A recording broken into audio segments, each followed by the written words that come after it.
कहानी की शुरुआत होती है रे फ्रांसिस नाम के एक फौजी से, जो कई साल बाद अपनी ड्यूटी से वापस आया था। वो कई सालों से इस दिन का बेसब्री से इंतजार कर रहा था, क्योंकि अब वो अपनी गर्लफ्रेंड केली के साथ एक नई जिंदगी की शुरुआत करना चाहता था। इसीलिए उसने केली से मिलते ही उसे शादी के लिए प्रपोज कर दिया। वो दोनों ही बहुत ज्यादा खुश थे और अपनी इस नई शुरुआत का जश्न यादगार तरीके से मनाना चाहते थे। पर तभी कुछ लड़कों ने आकर सारा मजाक किरकिरा कर दिया। वो बिना बात के केली को छेड़ने लगे। पहले तो रे ने उन्हें इग्नोर करके वहाँ से जाने की कोशिश की, लेकिन वो ज्यादा देर तक अपनी प्रेमिका की बेइज्जती नहीं सुन सकता था और इसी के चलते उसकी उन लड़कों से हाथापाई हो गई। और चीजें खराब तो तब हुई जब उनमें से एक लड़के ने चाकू निकालकर रे की तरफ चलाया, पर वो गलती से उसी के एक साथी को जाकर लग गया, जिसकी मौके पर ही मौत हो गई। रे के लिए अगले कुछ दिन काफी मुश्किलों भरे थे। आज वो खून करने के आरोप में कोर्ट में खड़ा था। कोर्ट ने उसके फौजी होने का तो कोई लिहाज नहीं किया, लेकिन उसकी सच्चाई और ईमानदारी को मद्देनजर रखते हुए उसे सजा बहुत कम सुनाई गई,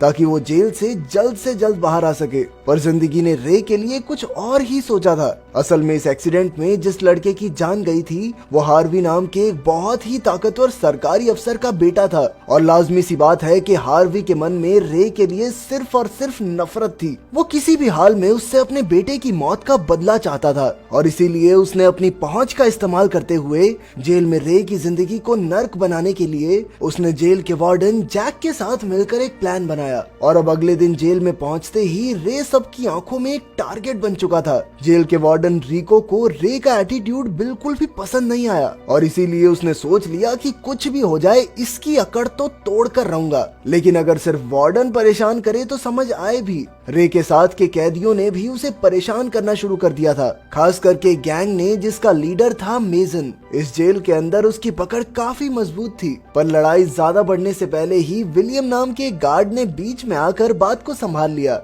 रे की ड्यूटी लाइब्रेरी में लगा दी गई और धीरे धीरे समय के साथ उसे अपना काम अच्छा लगने लगा था। वहीं वो डेविड नाम के एक दूसरे कैदी से मिला, जो उस पूरी लाइब्रेरी को मैनेज करता था। रे को लाइब्रेरी में समय बिताना शायद इसलिए भी पसंद था, क्योंकि पूरे दिन तो मेजन की गैंग उसे परेशान करती रहती। सिर्फ लाइब्रेरी में आकर ही वो चैन की 2 सांसें ले पाता। रिको भी पूरी तरह हाथ धोकर रे के पीछे पड़ा था। एक दिन वो अचानक से रे के पर्सनल सामान की चेकिंग करने लगा, लेकिन उसका मकसद कुछ और नहीं, बस रे को गुस्सा दिलाना था। इसीलिए वो केली की फोटो पकड़कर उसके साथ गंदी हरकतें करने लगा, जिससे रे एक बार फिर से अपना काबू खो बैठा। दरअसल वो ये साबित करना चाहते थे कि रे कोई अच्छा कैदी नहीं है, ताकि उसकी सजा को और बढ़ाया जा सके। इसके बाद जब वो बाथरूम में गया तो वहाँ भी कुछ कैदी उसे परेशान करने लगे, लेकिन रे पहले से ही बहुत गुस्से में था। जब दूसरे कैदी ने रे के साथ बदसलूकी की तो रे भी अपने गुस्से पर काबू नहीं रख पाया और उस पर हमला कर दिया। पर उसके ऐसा करते ही गार्ड्स इतनी तेजी से वहां पहुंच गए, मानो वो उसके कुछ गलत हरकत करने का इंतजार ही कर रहे हों। धीरे धीरे इस जेल का काला सच रे के सामने आने लगा था। उसकी कोई भी लड़ाई यूं अचानक नहीं हुई थी, बल्कि वार्डन जैक ने सोच समझ के उससे ये सब करवाया था। जैक ने जेल के अंदर रे की जिंदगी को नर्क बना दिया था। वो समझ गया था कि ये सभी लोग मिले हुए हैं और उनका प्लान बस उसे गलती करते हुए पकड़ने का है। लंच के दौरान रे डेविड और एक जवान से लड़के के साथ बैठा था। रे के हिसाब से वो लड़का जेल में रहने के लिए कुछ ज्यादा ही छोटा था। तभी कुछ कैदियों ने वहां आकर हल्ला मचाना शुरू कर दिया, तो वो सब अपनी बात करने के लिए लाइब्रेरी में चले गए, जहां डेविड ने रे को अपनी कहानी बताई। असल में 15 साल पहले डेविड और उसके छोटे भाई ने एक जगह पर चोरी करते वक्त किसी को मार दिया था। उस वक्त डेविड को तो पुलिस ने पकड़ लिया, लेकिन उसका छोटा भाई शूटआउट में मारा गया। लेकिन पुलिस को आज तक भी चोरी किया हुआ पैसा नहीं मिला, क्योंकि डेविड ने पकड़े जाने से पहले उसे कहीं छिपा दिया था। कुछ दिनों बाद रे बहुत खुश था, क्योंकि आज उससे जेल में केली मिलने आई थी। रे ने ये सोचा नहीं था कि केली उससे मिलने जेल तक आएगी, और इसीलिए केली को अपने सामने देखकर वो बहुत खुश हुआ।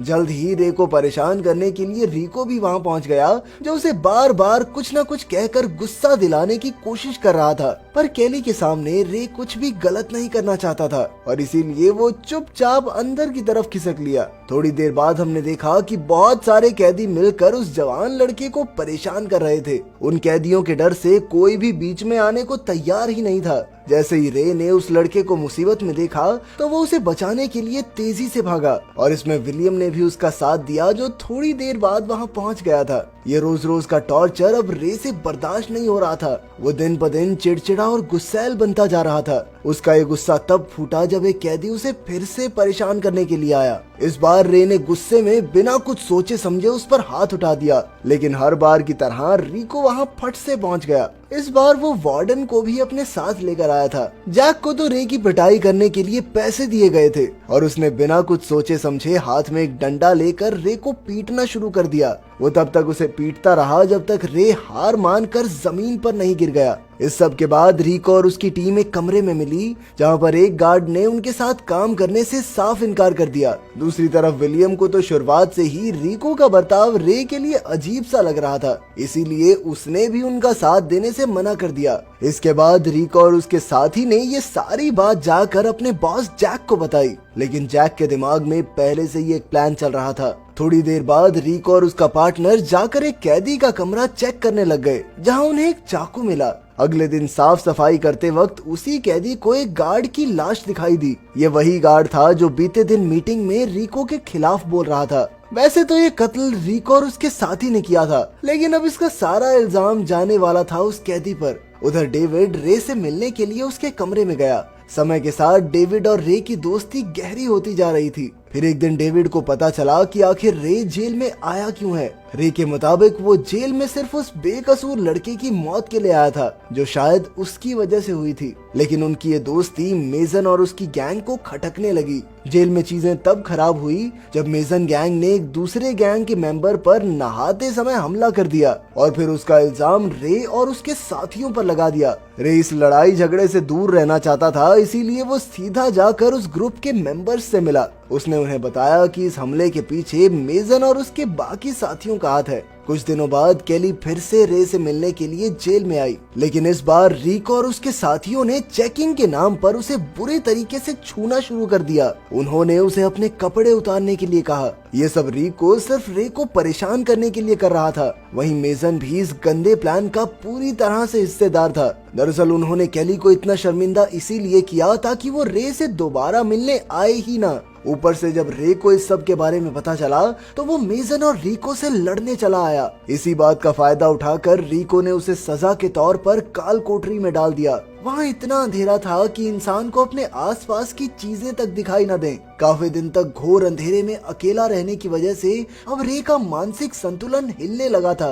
विलियम को उसकी इस हालत पर दया आ गई तो उसने रे को बाहर निकालकर उससे पूछा कि आखिर जेल में सब उसके साथ इतने बुरे तरीके से पेश क्यों आते हैं। पर रे को अब किसी पर भी भरोसा नहीं था, इसीलिए वो चुपचाप बिना कुछ कहे वहाँ से चला गया। इसके बाद वो सीधा मेजन और उसके साथियों के सामने पहुंच गया। उसने सबके सामने खड़े होकर मेजन को लड़ाई के लिए ललकारा। गार्ड्स वहीं खड़े ये सब देख रहे थे क्योंकि वार्डन ने उन्हें कुछ भी करने से मना किया था। रे को अपनी मिलिट्री ट्रेनिंग पर पूरा भरोसा था और वो जानता था कि वो मेजन और उसके साथियों को हरा सकता है। हुआ भी कुछ ऐसा ही और रे ने कुछ ही पलों में मेजन को इस तरह पकड़ा हुआ था कि मानो अगले ही सेकंड उसे मार देगा। लेकिन तभी डेविड ने ऐन वक्त पर रे को रोक लिया, क्योंकि ऐसा करने से उसकी सजा और बढ़ जाती। रे मान गया और डेविड ने खुश होकर उसे गले लगाया। लेकिन तभी उसने देखा कि मेजन एक हथियार से रे पर हमला करने वाला है और अपने दोस्त को बचाने के लिए डेविड ने खुद को आगे कर दिया। इसके बाद हम देखते हैं कि विलियम रे को हथकड़ियां पहनाकर वार्डन जैक से मिलवाने के लिए कमरे में लेकर आया। वार्डन ने उसे एक फाइल दिखाते हुए कहा कि उसकी सजा को और बढ़ा दिया गया है। इससे बौखलाकर रे ने वार्डन को गंदी गंदी गालियां देनी शुरू कर दी। उसने वार्डन से पूछा कि भाई किस चीज का बदला ले रहा है मुझसे तू। इस पर जैक ने ताव में आकर रे को सब कुछ बता दिया कि आखिर उसने रे के साथ ऐसा क्यों किया, किसके कहने पर किया और इसके लिए उसे कितने पैसे मिले थे। पर जैक को ये नहीं पता था कि ये असल में रे और विलियम की मिली भगत थी और वो चुपके से जैक की रिकॉर्डिंग कर रहे थे। सबूत हाथ में आते ही विलियम ने गार्ड्स के साथ मिलकर जैक को गिरफ्तार कर लिया। साथ ही उसने री को और उसके साथी गार्ड को भी धर दबोचा। कुछ देर बाद रे हॉस्पिटल में डेविड से मिलने गया, जिसकी हालत काफी खराब थी। उसने रे को अपने छिपाए हुए पैसों की खुफिया जगह बताई और कहा कि 50% हिस्सा उसकी बेटी को दे दे। फिर आया रे के आजाद होने का दिन, जहां केली पहले से ही उसका इंतजार कर रही थी। जेल से निकलते ही रे ने सबसे पहले डेविड के कहे मुताबिक पैसे निकालकर उसकी बेटी को दे दिए। आखिर में हम हार्वी को एक कैदी के रूप में उसी जेल में देखते हैं।